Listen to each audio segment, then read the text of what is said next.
E aí, pessoal, tudo bem com vocês? Espero que o feriado tenha sido tranquilo, que tenha dado para todo mundo dar uma descansada. Quem tiver ido visitar os seus entes queridos do passado, aproveitar do momento para reflexão, tá certo? O momento que nós vivemos, que ainda é um momento conturbado.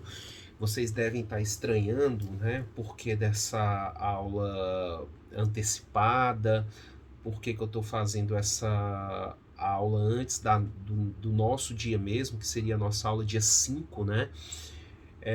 Porque eu vou ter que fazer uma viagem a serviço, tá? Vou ter que fazer uma viagem a trabalho e não é que eu esteja trabalhando no horário da aula, porque o horário da aula é sagrado, eu não marco compromissos no horário da aula. O problema é que, como eu vou ficar em hotel, eu não tenho certeza da qualidade da internet, tá? Então eu resolvi até antecipar, né, assim, ser com antecedência, para que vocês possam ter acesso ao conteúdo, tá? Possam assistir quando quiserem e a gente não corra o risco de chegar na quinta-feira e a internet está ruim, não gravar a aula e deixar para fazer a gravação depois, enfim, esse prejuízo eu estou até tentando me antecipar aí a esse possível cenário, essas possíveis situações, tá? Por isso que já estou fazendo essa gravação antecipada hoje, né? A gente vai ter uma aula muito bacana, um tema muito, muito bom, uma aula muito importante sobre ação popular, tá? Antes da gente iniciar aqui o conteúdo, eu queria só passar brevissimamente, né? Que na última sexta-feira nós tivemos aí uma grande perda, tá certo?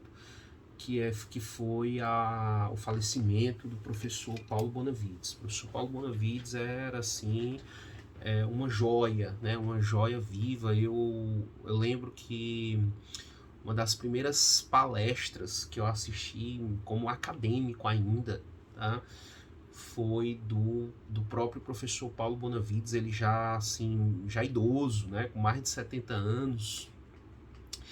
E eu nunca esqueci até uma passagem que ele próprio, o professor Paulo, contava em palestra, né? Ele contando que certa vez estava no aeroporto e veio caminhando em direção a ele um senhor já muito idoso, que andava com muita dificuldade, tinha muita dificuldade de locomoção, apoiado numa bengala, né? E aquele senhor que se aproximava dele com a voz um tanto sufocada dizia: Professor Paulo Bonavides, eu fui seu aluno. E ele: epa, rapaz, espera aí que deve ter alguma coisa errada aqui, né? Ele era realmente assim muito brincalhão, né? O que ele queria dizer é que não podia aquele senhor já tão idoso, já com muita dificuldade, ter sido aluno dele, né? A verdade é que ele começou realmente de forma muito precoce a lecionar e ele foi uma joia que assim deve ser sempre, sempre cultivada, lembrada, porque eu até gosto de dizer sempre que o que de mais bonito foi escrito em direito constitucional no Brasil é da obra do professor Paulo, tá? Sim, nem sempre os livros dele sejam talvez os mais prestigiados academicamente. E a razão para isso é que a própria escrita do professor Paulo Bonavides é uma escrita densa, profunda, ele aprofunda muitos temas. E às vezes a gente ingressa no ensino superior, né, e a gente não está habituado àquela leitura mais formalista do direito, tá? Aquela leitura de mais envergadura, de mais aprofundamento teórico. E aí às vezes a gente sente essa dificuldade e deixa de lado e procura talvez uma obra que seja um tanto mais palatável, digamos assim, mais simples, mais simplificada. Mas eu ratifico, eu insisto, tudo o que de mais bonito foi escrito em direito constitucional no Brasil é da obra do professor Paulo. Então nunca deixemos aí de ler a obra do professor Paulo Bonavides. Se você pensa em trafegar a sua vida pelos caminhos do direito constitucional como eu, eu diria que é imprescindível. Só para vocês terem uma dimensão, assim, passando muito rapidamente, eu tenho vários livros dele aqui, até estão atrás de mim, porque é uma prateleira que está a maioria dos livros dele, do professor José Afonso da Silva. E eu tenho vários, mas eu ainda não tenho todos, não consegui ainda ler todos. Só para ficar em alguns exemplos aqui, ó. História Constitucional do Brasil, O Tempo e os Homens, que é um livro que ele escreveu enquanto ele estava fazendo viagem de estudos nos Estados Unidos e na Alemanha. Aí eu tenho aqui o curso dele de Direito Constitucional, né? Não vai dar para todos verem, mas estou apontando aqui o Ciência Política, Teoria Geral do Estado, Constituição e Normatividade dos Princípios, do Estado Liberal, Estado Social, a Teoria Constitucional da Democracia Participativa, do país constitucional ao país neocolonial, dos poderes desarmados e tantas outras obras que o professor Paulo deixou. Então, assim, esses minutos iniciais, essa reflexão, muita saudade do professor Paulo. Tenho até livro dele ali, até autografado, que ainda consegui, né, guardar assim com muito carinho esse autógrafo. E é isso, né? Uma tristeza muito grande para a comunidade jurídica, comunidade acadêmica, né? E de certa forma os discípulos do professor Paulo Bonavides, que estão aí às centenas de professores e demais estudantes, tá? Bom, meus amigos, meus queridos, vamos lá, né? Vamos para o que interessa. A nossa temática hoje, nossa proposição hoje é estudar ação popular, tá? Uma importantíssima ação de tutela coletiva que nós temos no nosso direito constitucional. A gente sai das ações mandamentais, né? Estuda que é a ação popular, tá certo? Que também se inclui, se insere dentro dos remédios constitucionais, né? Bom, como a gente sempre faz, e é o correto fazer, né, a gente deve situar, tá? Fazer uma situada de onde quais seriam os antecedentes mais remotos da ação, quando ela chega no Brasil, para que a gente comece a discuti-la, identificá-la na Constituição propriamente dita, tá? Então, assim, doutrina constitucional, alguns, né, vão identificar lá no direito romano, tá certo? Ainda uma origem mais remota, tá certo? Da ação popular. Vai dizer que a ação popular se baseava nas acciones populares que tinha do direito romano, que era utilizada quando alguém tentava alterar um escrito do pretor, né? E aí se fazia uso dessa ação, tá certo? Acciones populares.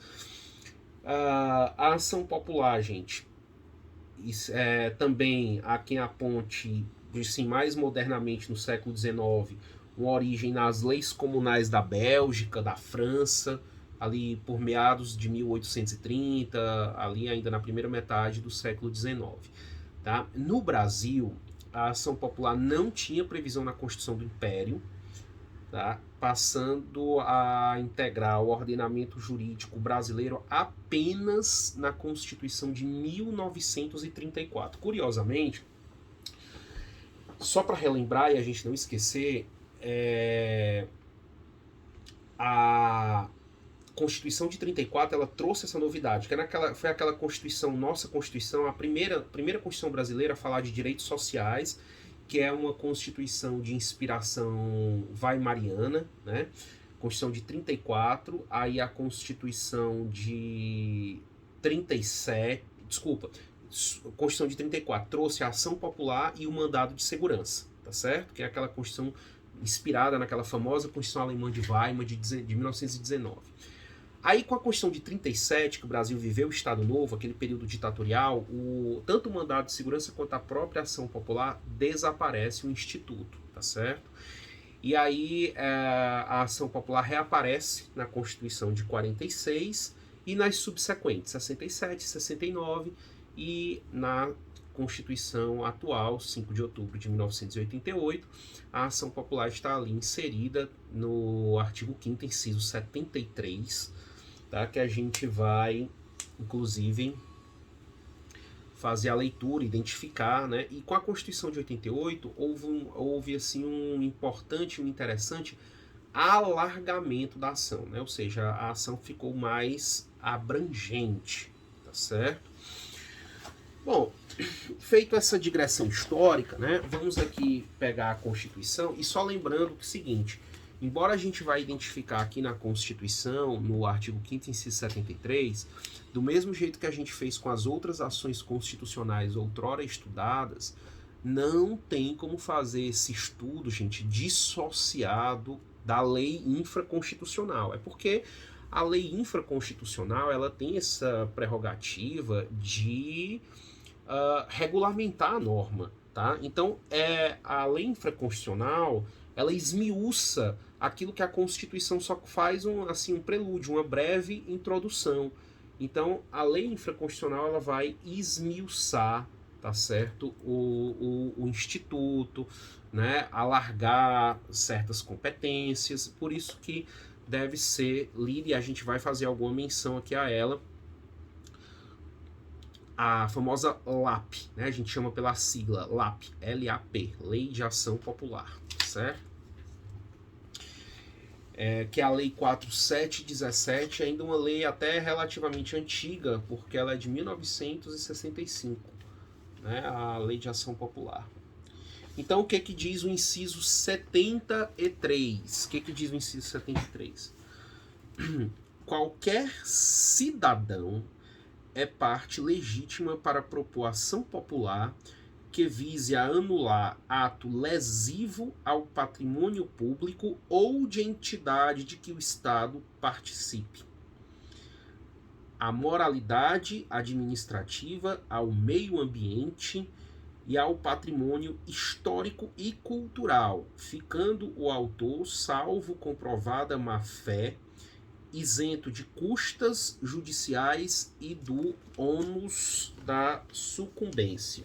Então, como os senhores estão vendo aqui, esse é um dispositivo muito rico e dá para a gente extrair muita informação aqui dele, tá certo? E a gente vai trabalhar nisso. Só deixar logo aqui a minha lápis aberta.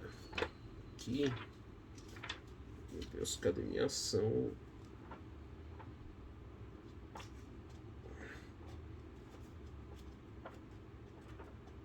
Tá aqui. Deixa logo aqui a lei aberta para não perder tempo. Então vamos lá.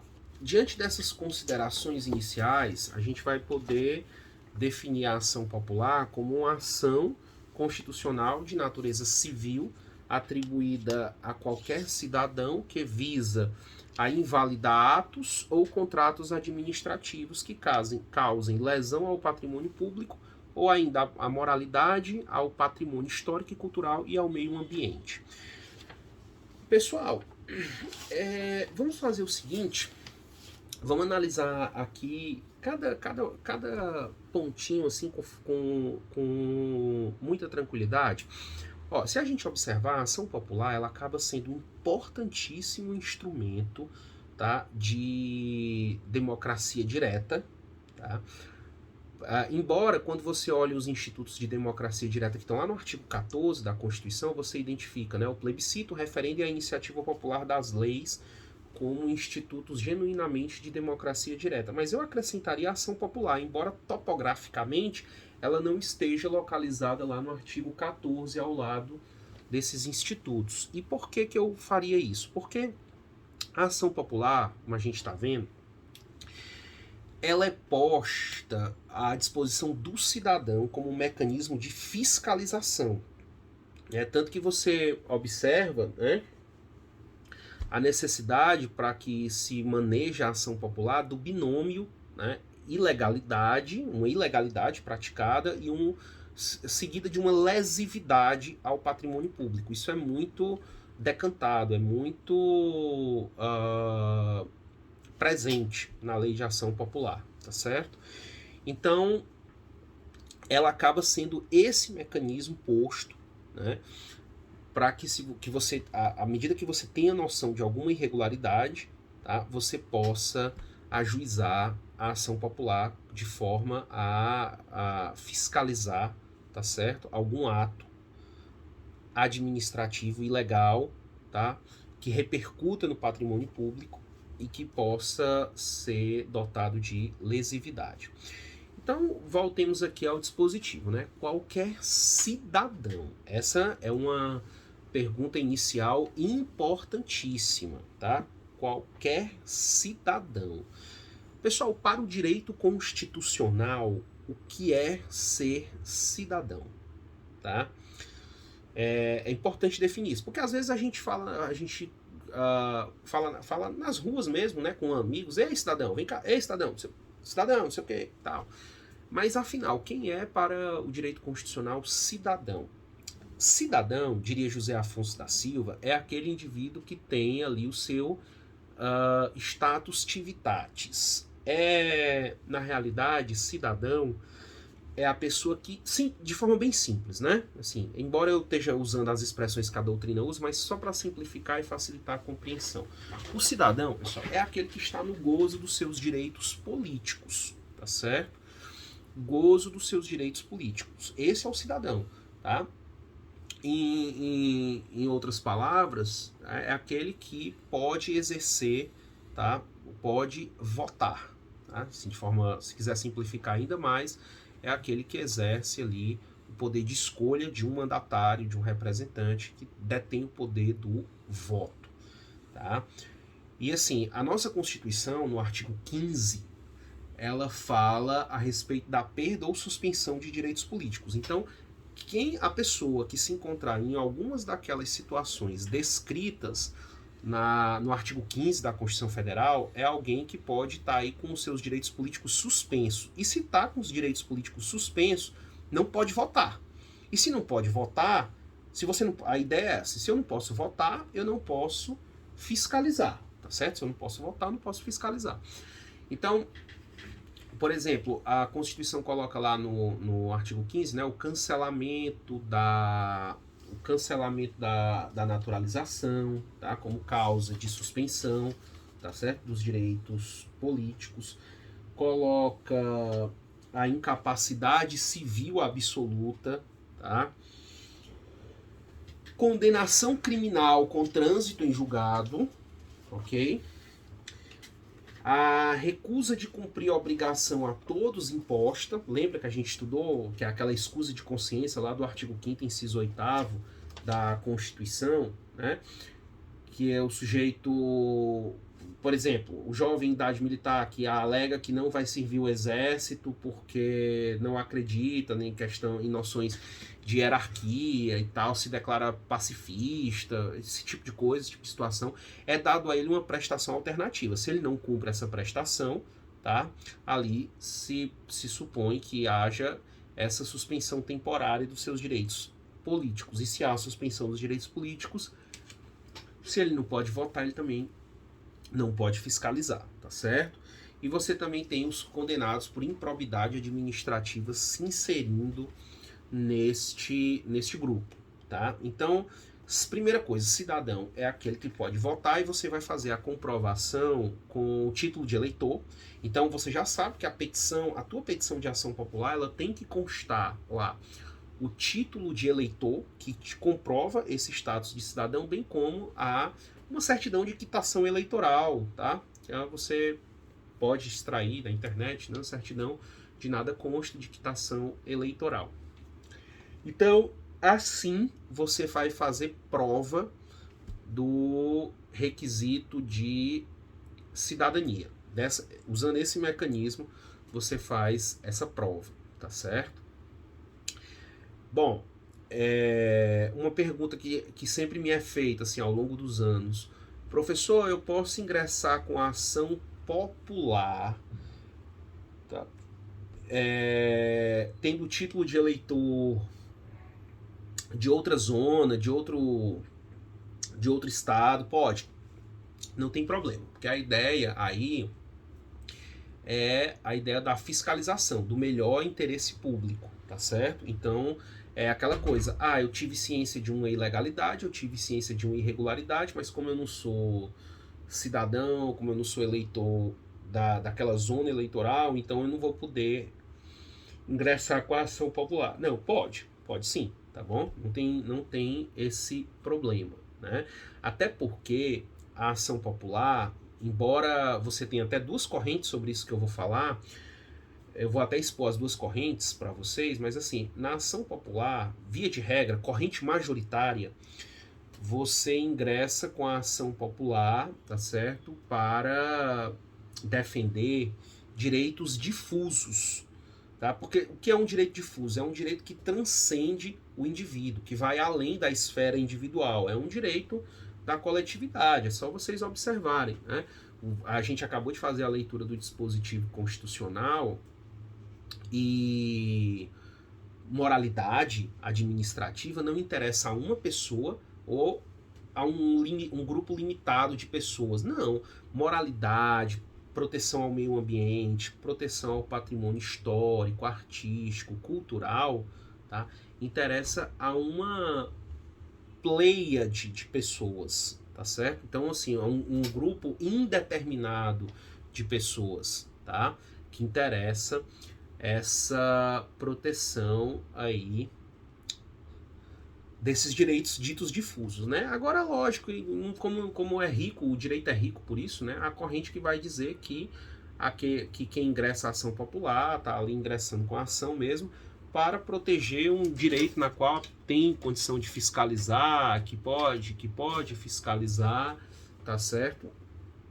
E que tá ali, que faz parte da esfera, né, ali do indivíduo, tá certo? Mas é corrente minoritária, majoritária é essa corrente. Ainda, olha só, isso a gente está falando até agora, gente, só da questão do qualquer cidadão, tá? Olha só, qualquer cidadão, a gente ainda nem saiu daí.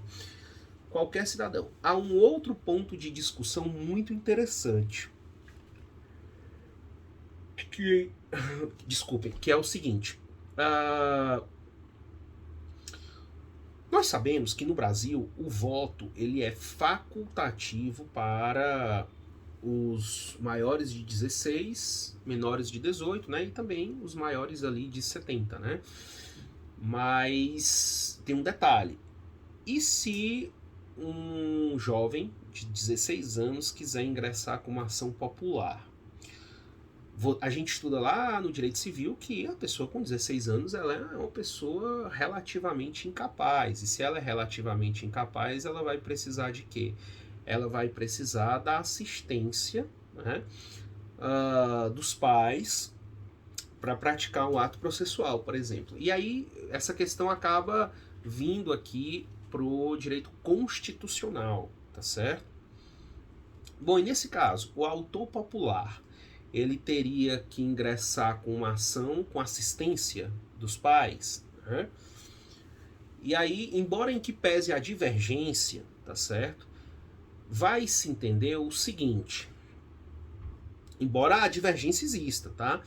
Mas primeiro é importante a gente fazer a distinção do que seja capacidade civil e do que seja capacidade eleitoral, tá? Que são questões distintas, tá certo? Então, se o sujeito pode um mais, quer votar, escolher, não seria razoável privá-lo de fiscalizar e levar a juízo conhecimento de irregularidades que ele teve, tá certo? Sendo praticado ali não só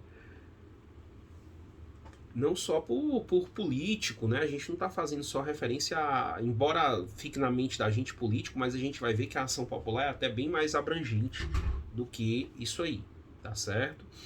Então você observa proteção ao patrimônio histórico, cultural, meio ambiente, moralidade administrativa. Então é assim, bem o espectro acaba sendo bem mais amplo, tá certo? Então a gente não fica, né, só nessa parte. Então, pessoal, muita atenção para isso aí do cidadão, tá? Lógico, a gente vai tirar algumas ilações daí. Se é qualquer cidadão, você não pode nem pensar que a pessoa jurídica pode ser a autora popular, tá? Porque pessoa jurídica não vota, tem que ter esse raciocínio, né? Você não vai pensar que o Ministério Público pode ingressar com a ação popular. O Ministério Público é um órgão despersonalizado que também não vota, tá?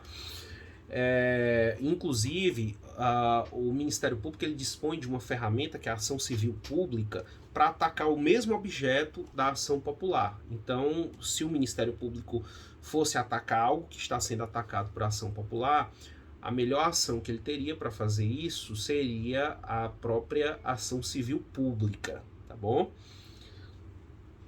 Certo.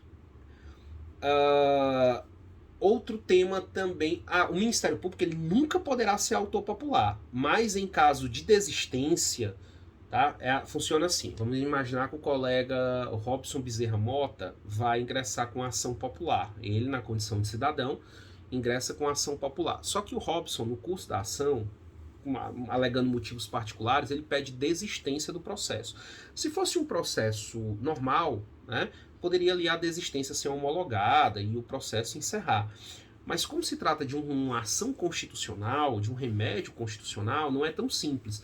Você pede desistência, tá? Aí você pode imaginar que então o juiz acolheu a desistência, o processo vai se encerrar aqui agora, né? E cada um aí vai pro seu canto e fim de papo. Não.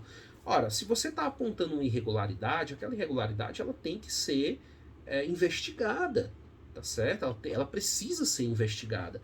Então, no caso de desistência dessa natureza, é aberto o edital para que outro cidadão possa ingressar no polo ativo da ação. Agora, lógico, não aparecendo nenhum cidadão, aí sim, porque o objeto da ação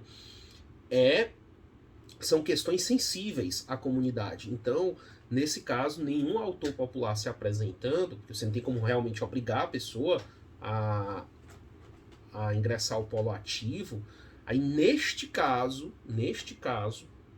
tá, você vai pegar, tá certo? E o Ministério Público assume. Também o Ministério Público pode acontecer de a ação ir até o final, mas a execução da sentença o autor popular não fez, por exemplo, no caso aí que eu citei, o nosso colega o Robson Bezerra Mota, e aí o Ministério Público assumiria a execução da ação, tá certo? Isso aí também seria possível. Mas o que eu quis dizer, que eu espero ter deixado claro, é que não pode o Ministério Público iniciar a ação, porque só quem vai poder iniciar a ação é o cidadão. O requisito do cidadão, da cidadania, é imprescindível, tá? Isso a gente não pode pensar algo contrário a isso, tá certo? E outra coisa que eu queria falar, também ainda nessa parte inicial da ação popular, é a seguinte, há duas correntes também, olha o tanto de corrente que tem aí, né, sobre questões distintas, duas correntes também que vão falar se a ação popular, pessoal, o autor popular, ele funciona como um substituto processual, tá certo? Ou se trata de uma ação autônoma mesmo. O que eu quero dizer com isso, para explicando aqui melhor. Quando a gente fala substituto processual, vocês devem ter estado nesse processo civil, né? É o caso da legitimação extraordinária. É a seguinte situação, é quando eu ingresso com... Primeiro caso, legitimação extraordinária ou substituição processual. É quando eu ingresso com a ação em meu nome, tá? Mas eu estou protegendo o direito alheio. Isso é a substituição processual, que acontece muito com as ações movidas por sindicatos, por associações. Eles atuam em nome próprio, mas defendendo o direito dos seus associados, tá?